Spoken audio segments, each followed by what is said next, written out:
Hey everybody, Dr. G here. I'm a clinical and forensic psychologist as well as a body language expert, and today we're going to be analyzing the behavior and body language of John Wayne Gacy. Before we get started, a couple of quick things. One, I wanted to make sure you know this is not a psychological evaluation of any kind. These are just my opinions. In addition to that, I do want to remind you to like and subscribe if you want to see more content just like this. All right, let's go. John Wayne Gacy was one of America's most prolific serial killers with at least 33 known victims.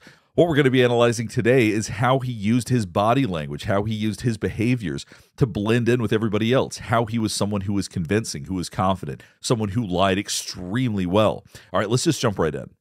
If they want to be convinced or brainwashed into what they believe, then fine, then go ahead and kill me. But vengeance is mine, saith the Lord, because you will have executed somebody that didn't commit the crime. You're already seeing someone who's a very efficient liar. I've talked about this in other videos I've done about Gacy. He doesn't show a lot of body language that suggests deception because he's so confident in what he says. And usually people have to calm themselves after lying. They want to get away with it. They get excited by it. And he does those things, but it's much, much more challenging to identify with him because he's very good at covering it up. He doesn't need to soothe himself as much as your average person. But after he says this, you're going to notice contempt pop up on his face. Watch this right here. Into what they believe, then fine, then go ahead and kill me. But vengeance is mine, saith the Lord, because you will have executed somebody that didn't commit the crime. You see that contempt. When he talks about being executed, he's very angry about losing that level of control. That there's one thing you need to understand about serial killers and people like John Wayne Gacy is that control is the most important things in their lives. So when they've lost control, when they're going to be put up to lethal injection or whatever other method they're going to use, nothing could enrage them more. These are not people that have lost their will to live due to all the horrific things they've done. These are people that will fight tooth and nail for every single second that they have. But the idea, thinking about being executed, really, really makes him angry because that's an absolute loss of control. Vengeance is mine, saith the Lord, because you will have executed somebody that didn't commit the crime. That look right there, that's the contempt. Those are the words of John Wayne Gacy, pleading innocence from death row at Menard State Penitentiary 13 years after being convicted of his crimes. The most notorious serial killer of our time. When they paint the image that I was this monster who picked up like these altar boys along the street and swatted them like flies, I said, this is ludicrous. But the jury didn't. See, there are a lot of people that could listen to that and just believe what he's saying because he has so much confidence when he makes these statements. When they paint the image that I was this monster who picked up like these altar boys along the street and swatted them like flies, I said, this is ludicrous. But the jury didn't find it ludicrous. After barely 2 hours deliberation, its verdict was murder by Gacy, 33 times. You see his head down like that? That would have been after he was convicted. There's absolute shame that he's lost that much control. Aside from the fact he's trying to hide his face, that's what we associate with that head position right there. 29 bodies buried in that house of his on Summerdale. So keep in mind, it's not shame that he murdered people. It's shame that he lost to a jury. I've taken 3.5 hours of truth serum. And under sodium amytal, the maximum amount that I could have. See, he gives lots of details. They're all lies and nonsense. And that's one thing that you have to understand with John Wayne Gacy. You cannot believe a single word he says. Now, there's people like Jeffrey Dahmer who at times will tell you what seems to be actually, they will tell you the truth for the most part about certain aspects of what they've done. John Wayne Gacy will lie about anything and everything. So even if he's providing details that seem like they wouldn't matter, assume that he's probably lying because he just loves to lie. Examples of what he calls proof. I've taken 3.5 hours of truth serum. See, 3.5 hours. He says these things. He actually corrects that detail because that makes lies more convincing. And under sodium amytal, the maximum amount that I could have, it shows that I have no knowledge of the crime whatsoever. His timing's a little bit off when it comes to shaking his head. So typically when we say, if he's to say, I have no knowledge of the crime, he's going to shake his head as he's saying that. This is intentional body language. He's trying to show you how he feels, even though it's not actually how he feels, so that the timing's a little bit off, and that's something that can clue us in when somebody's being deceptive. And under sodium amytal, the maximum amount that I could have, it shows that I have no knowledge of the crime whatsoever. Never have had. But then, here's how he describes himself as a father. Loving and caring. I've always... He said loving and caring. You saw the contempt again immediately after that. Portray himself as a good guy, an ethical, hardworking family man. Here's how he describes himself as a father. Loving and caring. I've always looked after my children, even now. What kind of values do you remember imparting to them? The kind of values? Were you strict with them too? No, not as strict as, no. You see there's a slight smile on his face. This is what goes back to what a great liar he is. He knows how to connect with people. He's basically a used car salesman, and you can assume that he was likely that way with his victims as well, which is that he could probably convince somebody to go alone with him somewhere, to do something that they wouldn't otherwise do because he probably wouldn't take no for an answer. It's like the old school used car salesman, someone who's going to sell you this car no matter what. That's very much the attitude and the vibe that he gives off. The kind of values? Were you strict with them too? No, not as strict as, no. A lot of things that my dad did, I refused to do because I don't believe in hitting children. I don't believe in spoiling a child either. See, once again, there's contempt. Even the idea of spoiling a child makes him angry. So this contempt just keeps coming through. That's one of the few real emotions we're getting from him. Children, I don't believe in spoiling a child either. My values are such that if you give enough love to a child. You're accused of murdering 33 kids, and you say you didn't believe in hitting. I mean, well, anybody that knows, you see, first of all, you're basing this garbage on what you've heard. These facial expressions, once again, are what could be convincing to some people. Obviously, it wasn't to his jury. Obviously, most people can see through this because of what we know about him. But at the time, if you can imagine him before all of this, while he was committing these murders, before he was arrested, this type of attitude, he could lie to anybody. Watch this right here. Anybody that knows, you see, first of all, you're basing this garbage. See, he's trying to convince somebody, you know what, you're making all these assumptions about me. I'm really this nice guy. What you're believing is crazy. He shows so few signs of stress, and that's what's so different about him compared to a lot of other people, even other serial killers. what happened to what happened in the Vukovic case? Where was he picked up? Now, this is something else he's done in different interviews. You see him shuffling through papers. This is to make himself feel important. Liars love props. It makes them feel important. It gives them something to do. So you're going to see him do these kinds of things when he's responding to questions. What happened in the Vukovic case? Where was he picked up, and how did he get to the house, and what happened with him? Now, the first thing you saw there, covered his mouth. We do that to remind ourselves not to say certain things. So even though he has a very low level of stress, even he exposes some of this body language. Picked up, and how did he get to the house, and what happened with him? I don't want to go in. I don't want to go into the other the 5 that I know about. Just take it. Have you ever Googled your own name or email address? Before I had Aura, I did, and wow, it was my full name, my old address, phone number, all sorts of information I did not want people to have. That's why I started using Aura, today's sponsor. If you've ever wondered how scammers get your number or why your inbox is drowning in spam, this is why. They're companies called data brokers that collect and sell your personal information to marketers, scammers, and yes, even stalkers. They do it without your permission. The good news is they're legally required to remove it if you ask. The only issue is that it's time-consuming and they make it as confusing as humanly possible. This is where Aura comes in. They take care of the hard part for you, automatically requesting removals from these data broker sites and keeping your info off of them over time.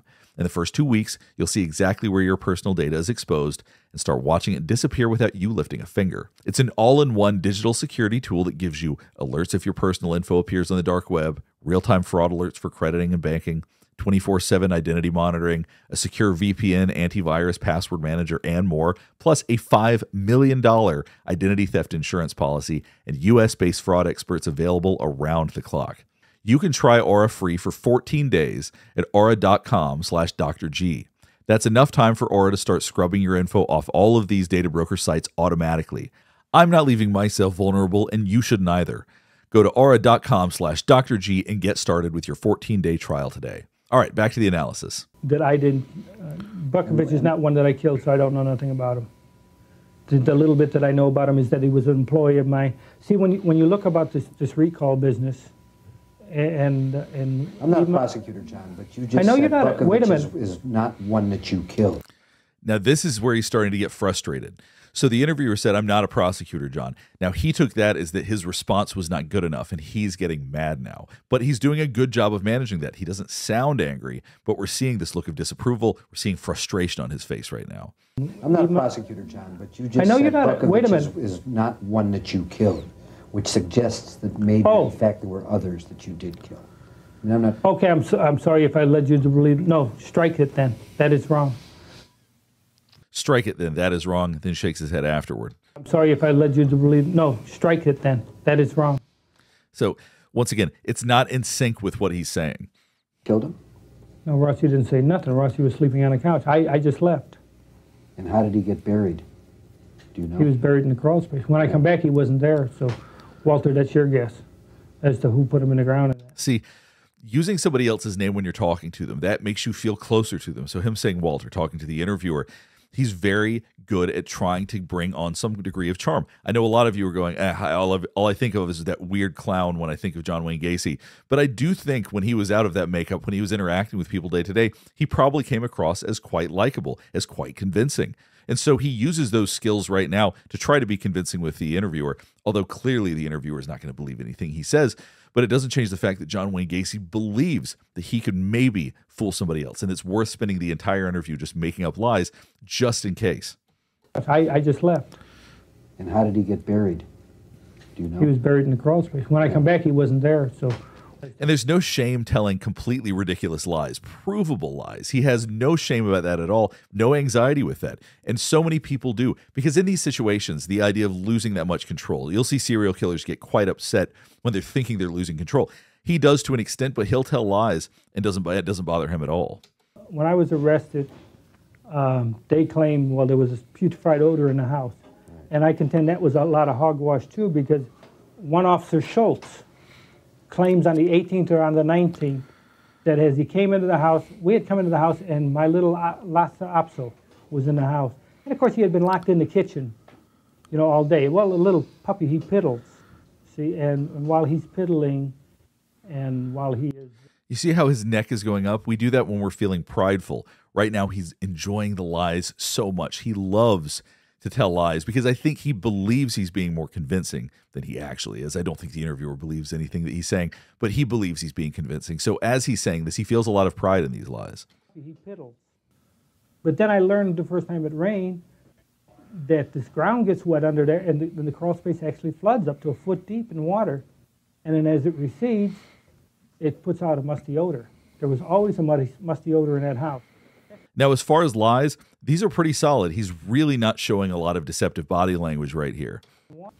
You know, I don't sit around worrying about the death penalty or things like that, no. How could you not? If you believe you've lived your life the right way, then you do not have nothing to fear, in my case. You're not worried about facing God? No.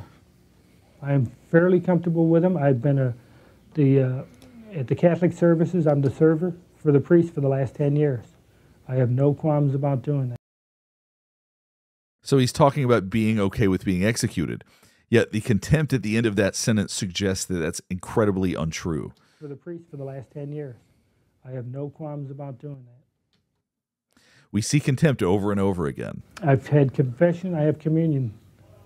And I am at peace with myself. Now, one thing we're not seeing at all is his eyebrows almost never go up. Now, when we talk, we typically put our eyebrows up when we really want to emphasize something, if we're feeling really strongly about something. But because so much of what he says is not true, he's not really feeling anything. But raising your eyebrows is something that obviously you can do if you remember to do it, but most people don't think to do that. So liars oftentimes forget to raise their eyebrows at the right time. You're seeing almost no eyebrow raises from him. If it sounds familiar, it's because you've heard the experts say it about Jeffrey Dahmer. Gacy dislikes the comparison. What do I think of Jeffrey Dahmer? I don't know the man personally, but I'll tell you this. That's a good example as to why insanity doesn't belong in the courtroom.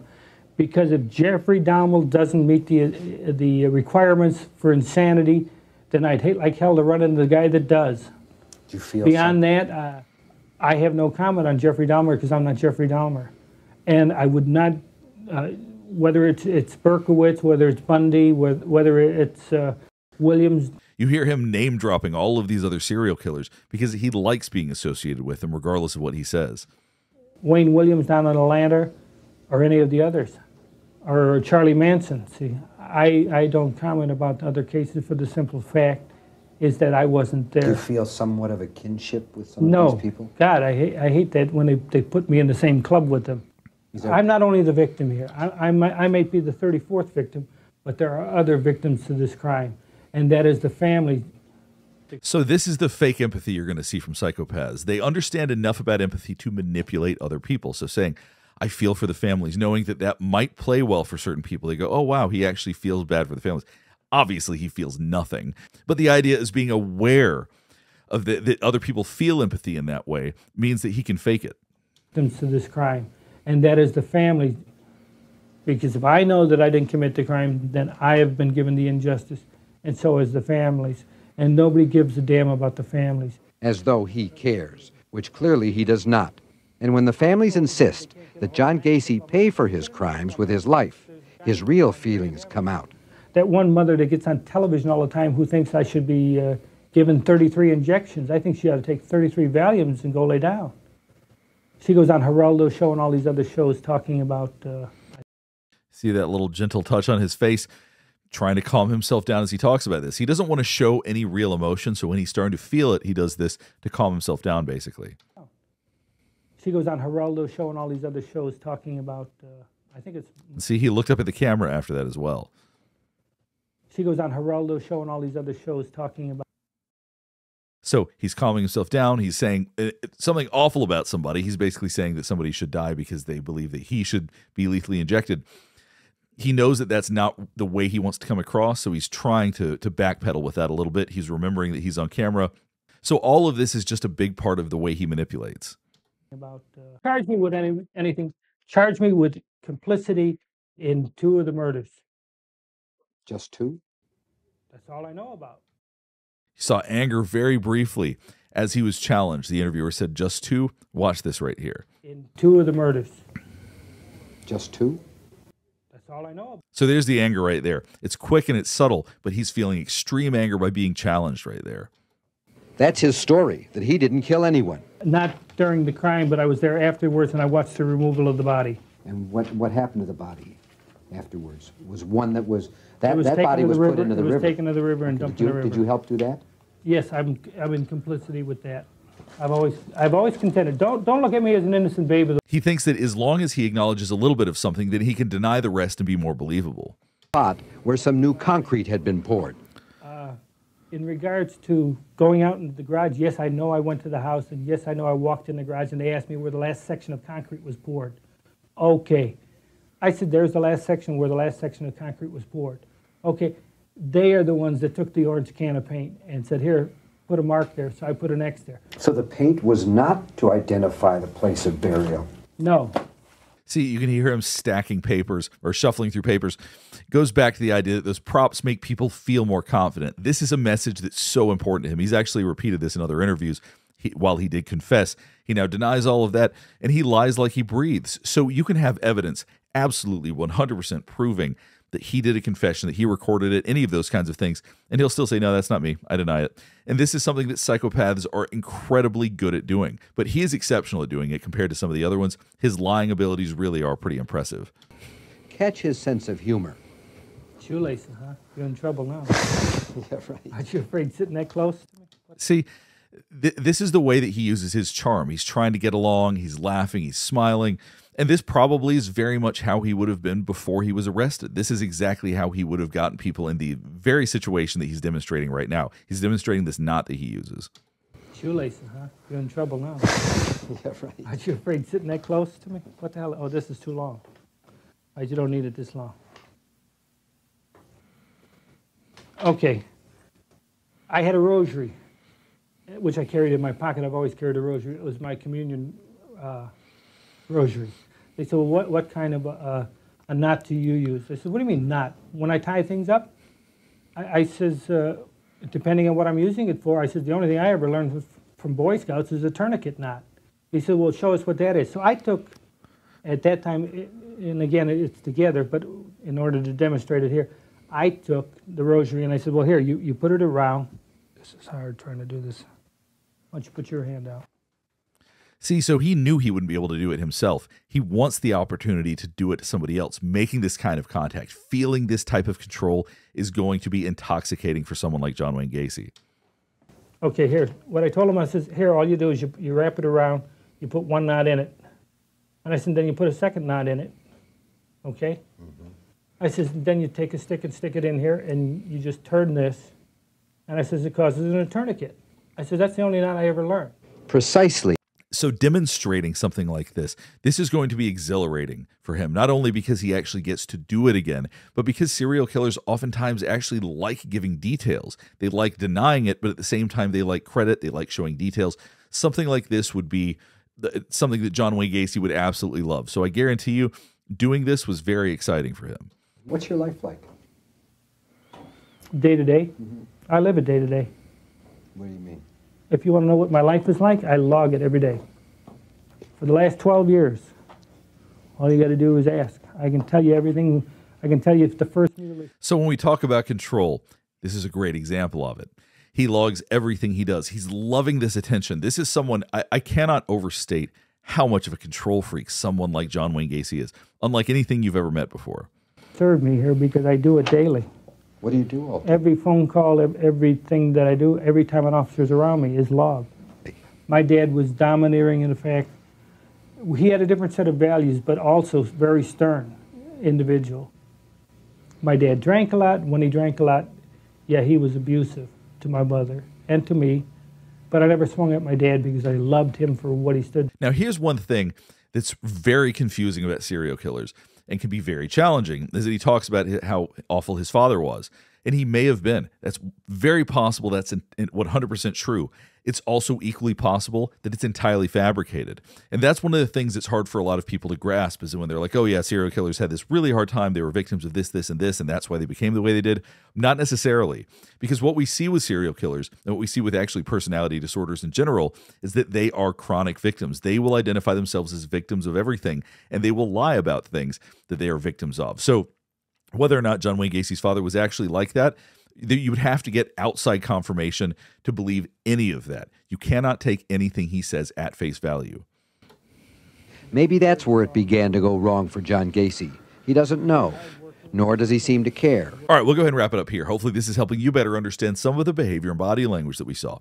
With someone like John Wayne Gacy, you see confidence, you see some degree of charisma, you see someone who lies like they breathe. He lies like nobody else. So when you start putting all these together, you can see how he could have so many victims, how, particularly at the time that he did it, particularly back in those days, how he could have gotten away with this stuff, could have convinced people to do things that they wouldn't have otherwise wanted to do. He could have been very persuasive.